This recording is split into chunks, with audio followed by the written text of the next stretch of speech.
Hola, hola, esto es la mágica historia.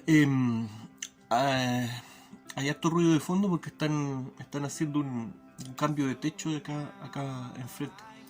Así que pueden haber ruidos molestos. Voy a tratar de taparlos con la música. Bueno, no importa mucho eso. Em, Quiero hablarles de una etnia, los Hadza, Hadza, con H y Z. Ellos viven en Tanzania, cerca del Parque Nacional Serengeti. ¿Ok? Eh, ellos viven a orillas del lago. Esperen un poquito.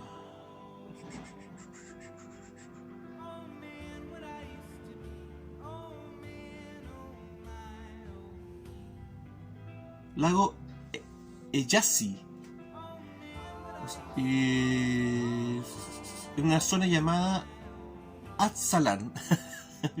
Los Atzalan, obvio. Ya, déjate de payasada, Esteban. Eh, Esta gente son poquitos. El 2015 los censaron y eran como 1.300 individuos. Se cree, ¿cierto? Ellos son interesantes porque no están relacionados con ningún otro pueblo de la zona. Y las pruebas genéticas demuestran que incluso los pueblos más cercanos, como los Sandawe, eh, se separaron de ellos hace más de 15.000 años. Harto tiempo.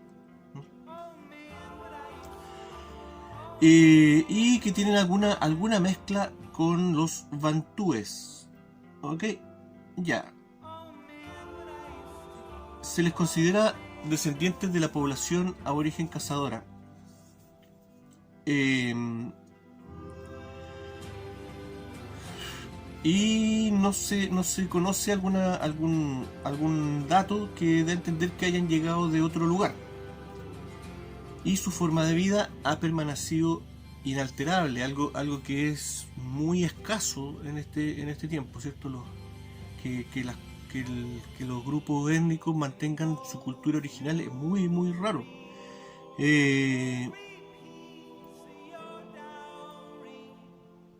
a pesar de que en los últimos años, ¿cierto? Obviamente han tenido algunas pequeñas modificaciones, eh, producto del contacto con poblaciones agrícolas y ganaderas de los alrededores. Pero eso en estos días es bastante poco.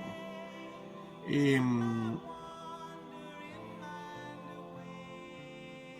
ya, ellos están muy cerca de la garganta del Odubai, que es considerada, ¿cierto?, por los antropólogos como la cuna de la humanidad, por los fósiles de homínidos que han encontrado en ese lugar, bastantes, ¿ok? Eh, y con testimonios de casas más antiguos, ¿ok? También ellos viven a 40 kilómetros del yacimiento prehistórico de Laetoli. Eh, y que esta zona habría sido ocupada por cazadores recolectores, como los Hazda, una cultura de cazadores y recolectores similares, ¿cierto? Al menos desde hace 50.000 años. Muy bien. Eh, Cerca también se han encontrado huellas en estratos rocosos, huellas de homínidos, ¿ok? En la piedra, en paredes de piedra, huellas de algunos homínidos. Eh, ya, pero ¿por qué les cuento todo esto? Que para algunos puede ser muy, muy interesante, pero para otros muy fome. Eh, lo que es interesante es que esta gente mantiene su tradición oral, y acá estoy buscando, eh, y, y les voy a leer un poco cómo lo han cómo han recopilado esta tradición oral, ¿cierto? Los antropólogos ahora, y se los voy a leer tal cual para que ustedes vean las cosas que llaman la atención, ¿ok? Vamos, dice, así según los Asda, el primer pueblo que vivió al comienzo de los tiempos fueron los Acacaneve o Gelaneve, es decir, los antepasados. No tenían herramientas ni fuego, porque la tierra era demasiado húmeda. Tanzania húmeda. Aunque podían producir chispas chocando piedras. Cazaban mirando fijamente a los animales, una especie de magia que aún es ocupada en alguna etnia bosquimana. En fin. Y estos caían muertos. Eso no.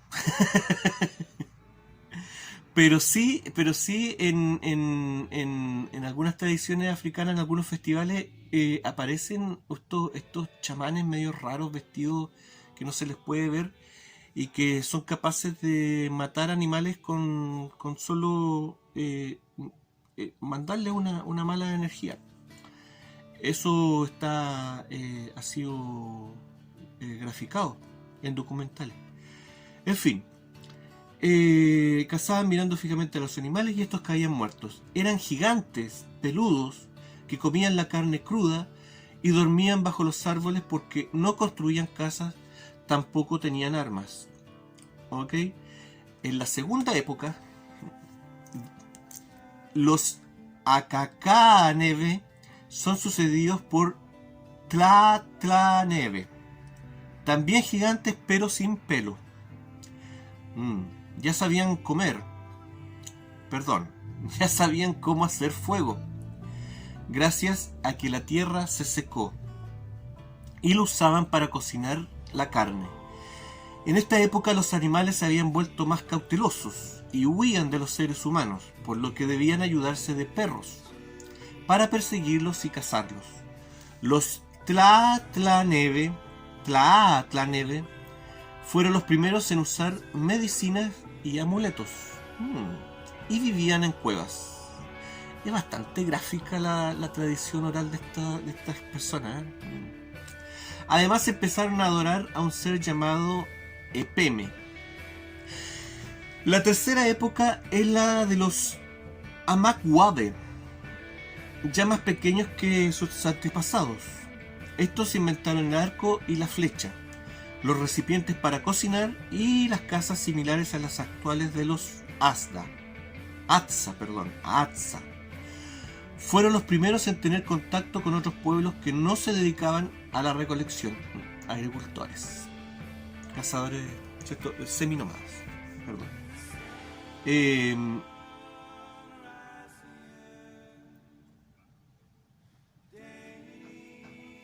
Pueblos que no se dedicaban a la recolección, de los que obtenían el hierro, comerciaban hierro con esta gente para fabricar cuchillos y flechas. Dominaban el fuego e inventaron un juego llamado Lukuchuko. Muy bien. Por último, la cuarta época, que continúa hoy en día, es habitada por los Amaishoneve, es decir, la gente actual. Son más pequeños que los Amakwabe y fueron quienes comenzaron la mezcla con otras sociedades del entorno. Se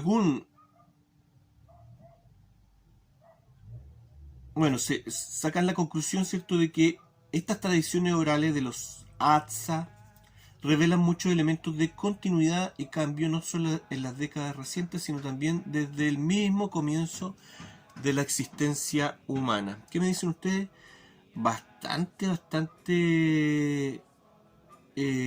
interesante. También agregan el dato de que la mayoría de los Hadza siguen viviendo sin calendario, es decir, para ellos el tiempo no existe. Sin calendario, sin leyes. Claro, en estas sociedades de cazadores y recolectores no es necesario las leyes, pues ¿para qué? Si las leyes se inventan para ordenar la civilización. lo que vino después. Y obviamente sin escritura. Y aún así su idioma no está considerado en peligro de extinción. O sea, esta gente aún mantiene una fuerte cohesión cultural, algo que es sumamente difícil de ver hoy en día. Me pareció una nota digna de compartir, y además porque, bueno, en este relato, echando a volar la imaginación, llama la atención lo congruente que es con muchas cosas que la misma arqueología ha ido encontrando, salvo el tema de que los hombres antiguos eran gigantes y peludos, ¿ok? Lo que los antropólogos interpretan, ¿cierto? Como que esta gente pudo tener un contacto con algunas clases de homínidos, ¿ok? Qué sé yo, hombres de Neandertal, cromañones, en fin, ¿cómo saberlo, cierto?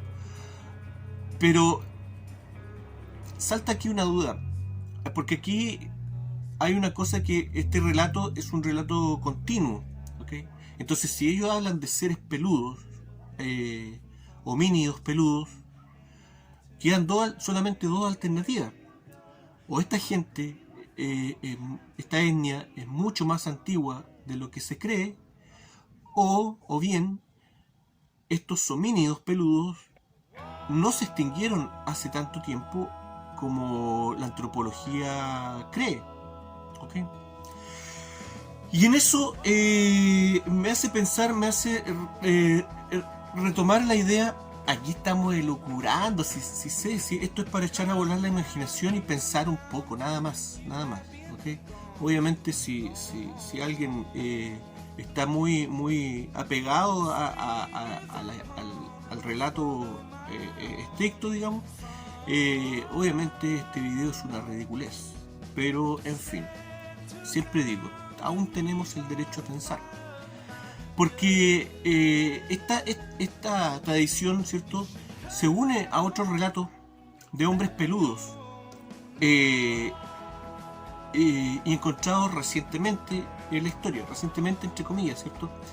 Algunos, ¿cierto?, los menciono en el libro, en Pequeño César, donde hablo, ¿cierto?, el relato de los amardos, ¿ok?, que habrían sido estos hombrecitos pequeños, peludos y pelirrojos, y que habrían vivido en el norte de Irán, ¿cierto?, en la zona del bosque del Ponto, o del bosque hircano, y que están estos relatos de cuando Alejandro Magno iba hacia el norte a pelear contra los escitas, y se encuentra con esta tribu. A todo esto, si usted busca amardos, le va a parecer que es una etnia histórica, pero no los describen, obviamente, ¿no? Usted queda con la idea no simplemente de que es una etnia más, pero en los relatos de Alejandro Magno no los describen así. Y en la película, ¿cierto?, que hay de Alejandro Magno, la más reciente, muestran estas batallas con los amardos, pero los muestran como que los amardos estaban en Asia, en la India, ¿ok? Y los muestran como orangutanes, como que los hombres de Alejandro Magno habrían luchado contra orangutanes, ¿cierto?, que le lanzaban piedras, y eso lo habrían descrito como hombres, como seres humanos. Pero no, en el relato de Alejandro Magno, estos amardos le roban su caballo bucéfalo, y Alejandro Magno amenaza a esta gente con quemar todo el bosque si no le devuelven su caballo, ¿ok? Algo que jamás, o sea, el hombre antiguo podría a lo mejor haberse asombrado al encontrar un orangután o un mono que ellos no conocieran, pero no eran estúpidos, sabían que eran animales, no eran personas, ¿ok? Y además Alejandro Magno no habría intentado negociar con orangutanes, menos orangutanes viviendo en el norte de Irán, ¿ok? Entonces vemos ahí cómo se maneja un poco los relatos. También en el libro yo hablo un poco acerca de los alma o alma que viven que viven, yo lo hago así como que es un relato de la zona de Altai, ¿cierto? Comenzando Siberia, ¿cierto? Al norte de Mongolia. Y ahí también hay un relato de estos seres pequeños también, peludos y pelirrojos, como los amardos, que viven en esa zona y que aparecen de repente y que son pacíficos, pero es mejor no molestarlos porque dependiendo de la situación pueden ser un poco molestos. ¿Okay? Encuentros con estos alma, relatos orales de la gente común que vive en Altai, hay hasta el día de hoy. ¿Okay? Hombres de Neandertal que sobreviven por ahí en los bosques, no lo sé, no lo sé, pero son relatos vívidos, gráficos, donde las personas recuerdan detalles que es difícil inventar cuando una persona está mintiendo. ¿Okay? Ahora también, claro, puede ser simplemente una tradición cultural que está muy instaurada en la psique de las personas y por eso también lo tienen como algo muy vívido. ¿Okay? Pero hay que tomar en cuenta de que en Siberia existen regiones todavía muy apartadas. Realmente muchos países de Europa cabrían en un solo bosque siberiano. ¿Okay? Por ejemplo, una vez me pillé con el dato de que desde que termina la carretera en Siberia hasta llegar a la costa del Pacífico hay 2000 kilómetros de bosque virgen, sin poblado, sin camino, sin nada, donde no va nadie. No va nadie ni a explorar ni nada. Donde son 2000 kilómetros de bosque. ¿Qué puede vivir ahí? Un montón de cosas pueden estar sobreviviendo ahí sin que nadie lo esté documentando. Y hay otro relato de un viajero cartaginés, ¿ok? Del siglo IV, III antes de Cristo. Hannon con H y 2 N, ¿ok? Y su relato se llama El periplo de Hannon, obviamente. Que fue un cartaginés que llevó una expedición naval desde el norte de África, ¿cierto? Cartago, una expedición bastante grande, eran 60 barcos con 30.000 hombres y mujeres, porque la idea era fundar ciudades e ir colonizando el sur de África, ¿cierto? Por la costa. ¿Ok? Bueno, y hay distintas versiones del periplo de Hannon, que sería como la bitácora de viaje de este explorador. ¿Por qué? Porque cuando él vuelve a Cartago, ¿cierto? Escribe este asunto y estos manuscritos los dejan en un templo a Júpiter o Baal, ¿ok? Y allí se pierde, se quema. Pero se supone que sobreviven algunas copias. Por lo tanto, hay distintas versiones acerca del periplo de Hannon, no sé cómo se pronuncia. Algunas incluso medievales, ¿ok? Algunas incompletas, otras que le agregan más cosas, en fin. El tema es que él relata un montón de cosas. Para empezar, a mí me llama la atención lo verde que él relata el viaje, ¿cierto? Con muchos ríos, muchas lagunas, muchos montes boscosos de multicolores, ¿cierto? Algo que no cuadra con el desierto del Sahara. No, la descripción que hace el tipo no tiene nada que ver con la costa del norte de África, ¿okay? De hoy en día. Y estamos hablando del 400 y tanto antes de Cristo nomás. ¿Ok? Hablan, por ejemplo, de árboles con madera aromática. ¿Ok? Ellos se juntan, ¿cierto?, con un grupo étnico que les sirven de intérpretes, medios chantas, porque a medida que van bajando al sur, como que no le ayudan mucho. se encuentran también con dice ahí la palabra, con trogloditas, ¿ok? Un término que era usado en la antigüedad, ¿cierto? Y para referirse a personas muy primitivas, ¿ok? Y ahí habrían tenido un encuentro, ¿cierto? Con algunos que eran medio belicosos, ¿cierto? Y que se defendían con palo y piedra, y que tenían la capacidad de correr más rápido que un caballo, ¿ok?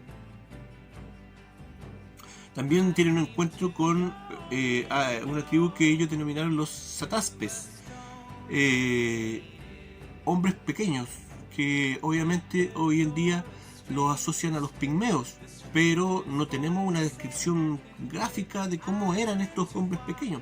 A lo mejor también eran hombres pequeños peludos y no podemos corroborar de qué se trata eso, ¿cierto?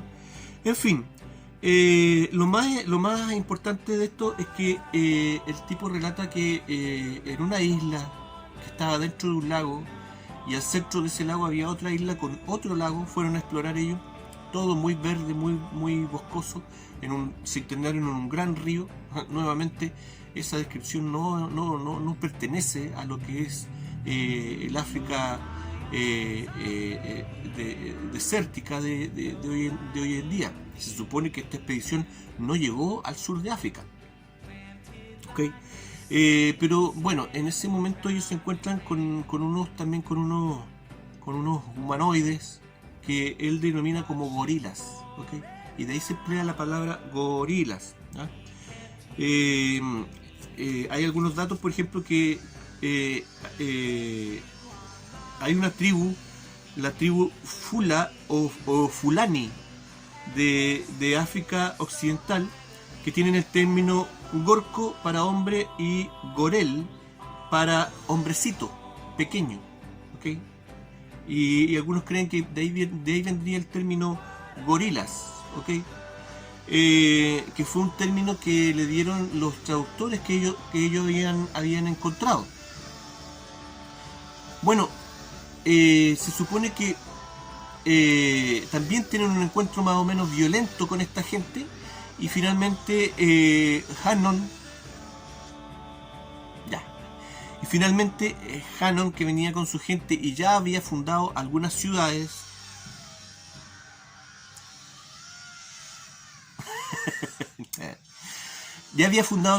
¿cierto? Tiene este encuentro con estos gorilas, ¿cierto? Pero él los describe como humanoides, como personas, no como animales, ¿ok? Pero también, pues ahora, hoy en día se interpreta como una mala interpretación de este señor, y que lo que habría encontrado seguramente eran animales, seguramente eran los gorilas actuales, ¿ok? Como les digo, hay varias versiones acerca de este periplo de Hannon, y yo encontré una vez una versión que decía que Hannon describía a estos gorilas usando cola de caballo, un moño, una trenza, no una trenza, pero un pelo largo tomado, y que además estos gorilas tenían interés en raptar a las mujeres que iban en la campaña de Hannon, y que por eso ellos tuvieron que defenderse, y por eso ellos raptaron un par de mujeres, de hembras, de estos gorilas, ¿cierto? Y se los llevaron de vuelta, pero finalmente no sobrevivieron, y ellos optaron por despellejarla y mostrar la piel en Cartago, ¿ok? Entonces, pero ese relato, que yo me lo topé hace unos años atrás, lo busqué ahora para recordarme del asunto como era realmente, y no lo pillé en internet, ¿ok? Algo que a mí por lo menos ya no me llama la atención, ¿ok? De que no es que desaparezcan algunas cosas, sino que el buscador los va tirando para atrás, ¿ok? Debe estar todavía el material en alguna parte, si alguien lo conoce, sería genial si pudieran corroborarlo, pero ahora, como les digo, estuve un buen rato buscando esta versión del periplo de Hannon, en donde habla de que los gorilas usaban moño, trenza, ¿cierto?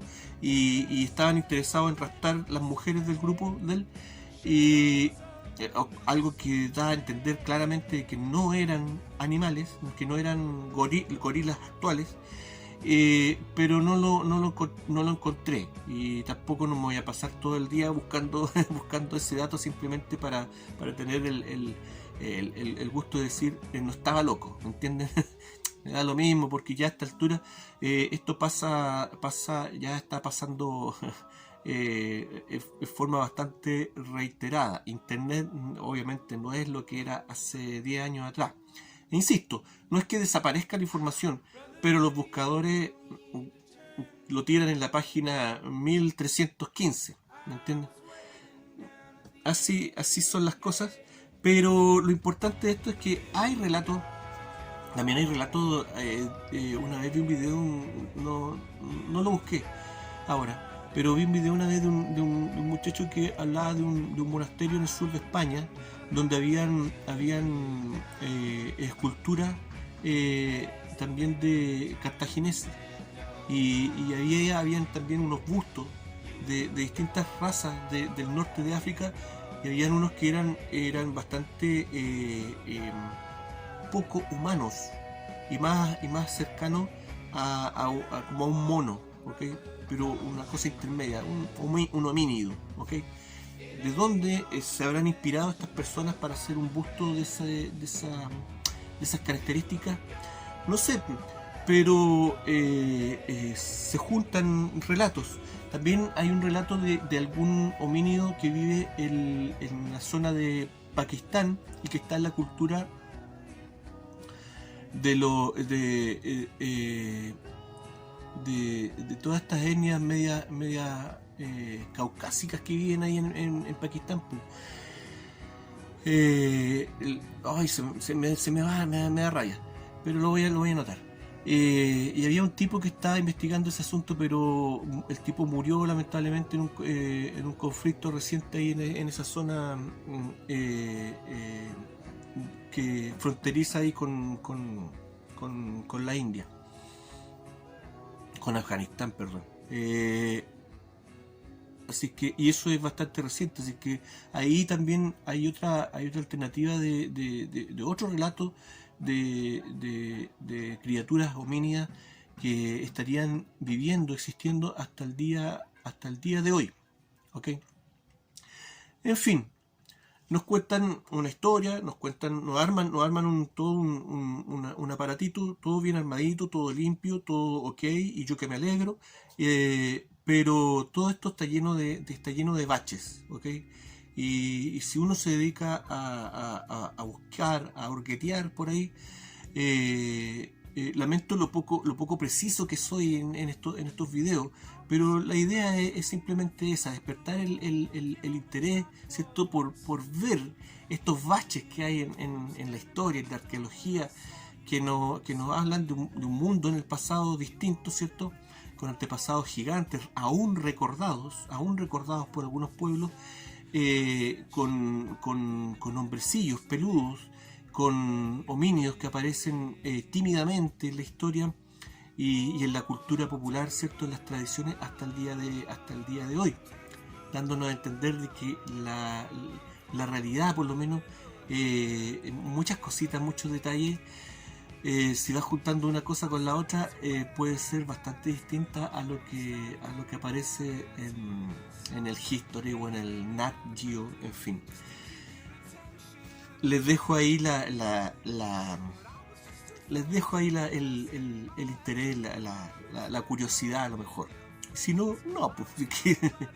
Gracias, esto fue La Mágica Historia. Que estén todos bien, cuídense. Cuidado, no les vaya a aparecer por ahí un monito naranjito, peludito, que les vaya a hacer alguna cosita media